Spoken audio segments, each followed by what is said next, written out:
It's Patrik Hutzel from intensivecareathome.com, where we provide tailor-made solutions for long-term ventilated adults and children with tracheostomies at home, and where we also provide tailor-made solutions for hospitals and intensive care units at home, whilst providing quality care for long-term ventilated adults and children with tracheostomies at home. Otherwise medically complex adults and children at home, which includes home BIPAP, home CPAP, home tracheostomy care for adults and children that are not ventilated, home TPN, home IV potassium infusions, home IV magnesium infusions, as well as home IV antibiotics. We also provide port management, central line management, PICC line management, as well as Hickman's line management, and we also provide palliative care at home. We have also sent, and we continue to send, our critical care nurses into the home for emergency department bypass services. We have done so successfully in the past for the Western Sydney local area health district, their In Touch program. Now, today, I want to talk about a client that we worked with recently, and we're still working with, who has their mother in intensive care. And she wanted to discharge her mother home with a tracheostomy without 24-hour nursing care. And we strongly advised against that.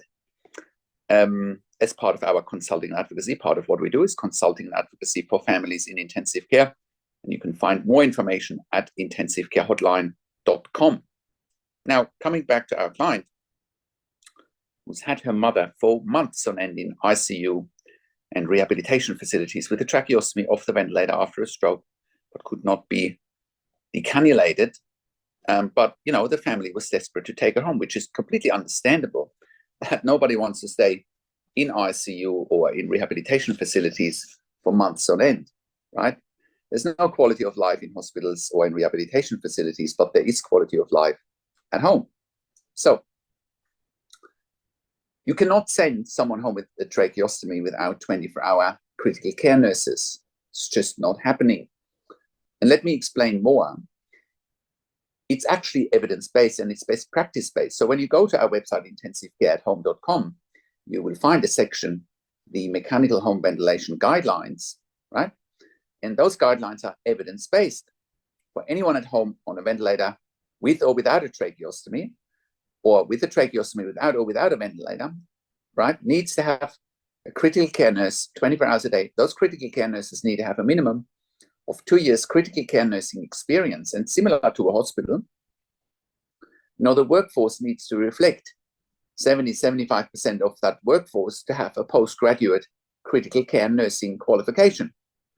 Those are high standards, and that's a good thing. We are bringing high standards in the community, right? So that's the framework, right? Also, on top of that framework,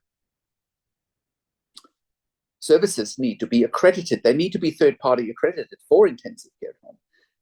I mean, where are patients in hospitals if they have a tracheostomy? They are in intensive care. So the only way you can take someone out of intensive care with a tracheostomy is by bringing intensive care into a home, right? And that must happen with quality standards, right? So that leads me to that we are the only service in Australia in 2024 that has achieved third-party accreditation for intensive care at home nursing. No other service brings a higher level of skill into the community, and that enables us to look after the highest security clients in the community. Let's go back to our client and let's read out her email. So that, it was important that you understand the framework that we're operating in, and that will put context to the email that I'm reading out to you now from our client. Now,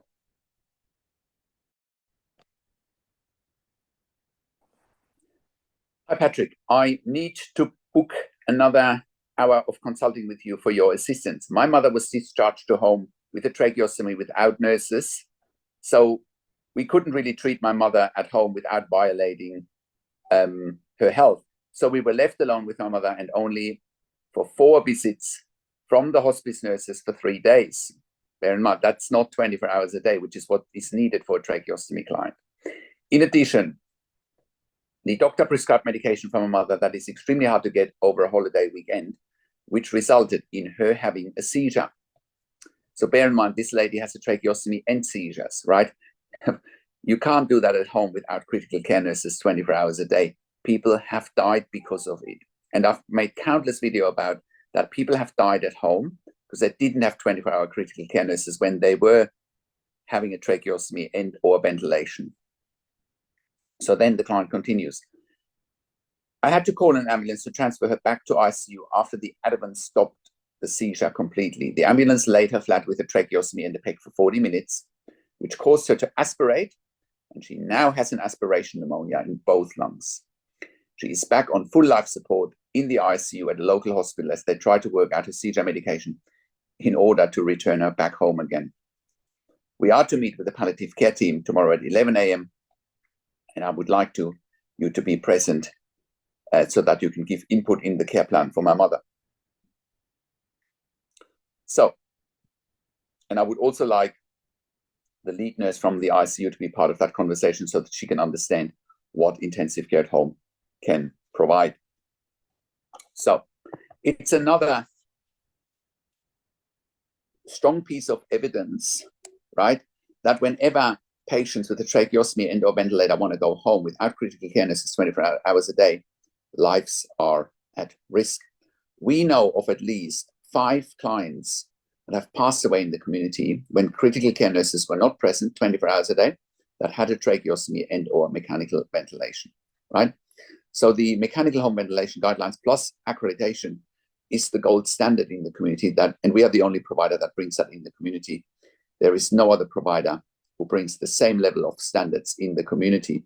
Many community services are run by non-clinical people, right? Which is scary, right? Because they don't really understand the needs of their clients, right? I'm a critical care nurse by background and I'm practicing every day, right? Whereas many other providers, they don't have clinical people in charge. And that's quite scary. And you should ask those questions when you are engaging with a provider who's running the show. What is their clinical background? It takes years and decades of ICU nursing experience to understand what needs to happen with a tracheostomy and a ventilator, right? It can't be handled by lay people, because if lay people are handling it, people have died and will continue to die.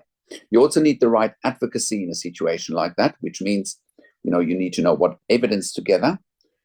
You need to know who to talk to, and you need to know how to advocate for the funding for critical care nurses in the community. And once again, that's what we've been successfully doing for the last 12 years with intensive care at home.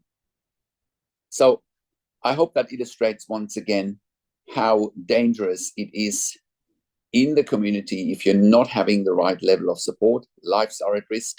People can die, and they can die at the drop of a hat. Because when a tracheostomy blocks or when a ventilator stops, you have 3 minutes and 3 minutes only. And if within those 3 minutes you don't know what you're doing, i.e. you are a competent critical care nurse, people are dying because you're not getting an ambulance within 3 minutes. And if you do get an ambulance within 3 minutes, I can guarantee you there's absolutely no guarantee that the ambulance crew is tracheostomy and ventilator competent. Very few ambulance crews are, right? So therefore, a critical care nurse in the community is the best life insurance, so to speak, for tracheostomy and ventilated patients at home. And it still cuts the cost of an intensive care bed by around 50%, right? And provides a much needed win-win situation. So with intensive care at home, we are currently operating all around Australia, in all major capital cities and in all regional and rural areas. We are an NDIS approved service provider in Australia, TAC and WorkSafe in Victoria, ICARE in New South Wales, NIISQ, and the Department of Veteran Affairs all around the country. Our clients also receive funding through public hospitals, private health funds, as well as departments of health.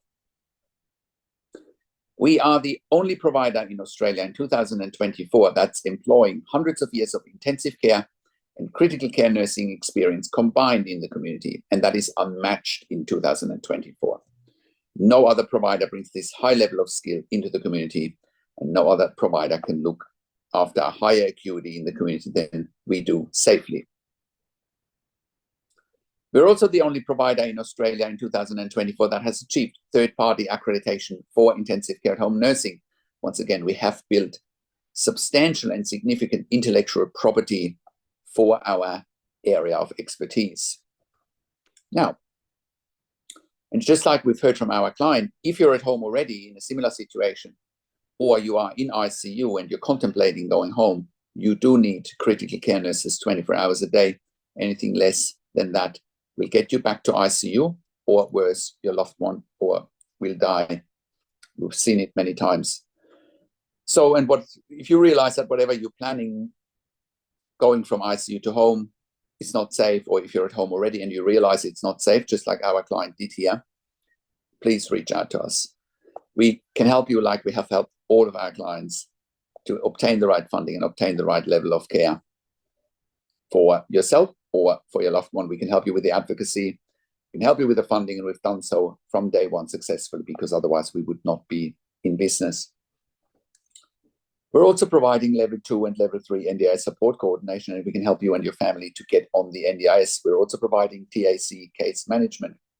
We help you with obtaining the right funding through the right funding scheme. That's part of our skill set. I've also done an interview with our NDIS support coordinator, Amanda Riches, and I will post a link towards that interview below this video. Now, if you're an NDIS support coordinator watching this and you're looking for nursing care for your participants, please reach out to us as well. Or if you're looking for funding for more nursing care and you don't know how to go about it, I also encourage you to reach out to us. We can help you with the advocacy, and we also provide NDIS specialist nursing assessments done by critical care nurses. And if you are a critical care nurse looking for a career change, we're currently offering jobs for critical care nurses in the home in Melbourne, Sydney, Brisbane, in Albury, Wodonga, in Bendigo in Victoria, as well as in Warragul in Victoria, as well as in Geelong. And if you have worked in critical care for a minimum of 2 years, pediatric ICU, ED, and you have already completed a postgraduate critical care qualification, we will be delighted to hear from you, because we are offering a tailor-made solution for our clients, which includes regular staff. Our clients want to have the same staff coming over and over again, because they are very, very vulnerable. It's all about building those critical relationships and having regular and stable teams.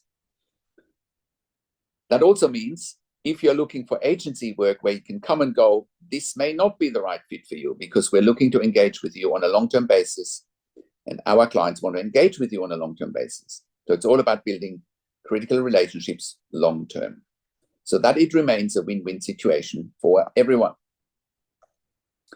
And if you are an intensive care specialist or ED specialist, we also want to hear from you. We are currently expanding our medical team as well. We can help you to eliminate your bed blocks in ICU, in ED for your long-term patients or for your frequent flyers. We're here to help you take your pressure off your ICU and ED beds, and in most cases, you won't even pay for it. And if you're a hospital executive watching this and you have bed blocks in your ICU, ED, and respiratory wards, please reach out to us as well. We can help you. Lastly, if you're in the US or in the UK and you're watching this and you need help, we want to hear from you as well. We can help you there privately. Once again, contact us at intensivecareathome.com, call us on one of the numbers on the top of our website, or send us an email to info@intensivecareathome.com. And if you like my videos, subscribe to my YouTube channel for regular updates for families with intensive care at home and intensive care. Click the like button, click the notification bell. Share this video with your friends and families. Comment below what you want to see next, what questions and insights you have from this video. Thank you so much. I also do a weekly YouTube live where I answer your questions live on a show, and you will get notification for the YouTube live if you are a subscriber to my YouTube channel, or if you are a subscriber to our email newsletter at intensivecareathome.com. Thank you so much for watching. This is Patrik Hutzel from intensivecareathome.com, and I will talk to you in a few days. Take care for now.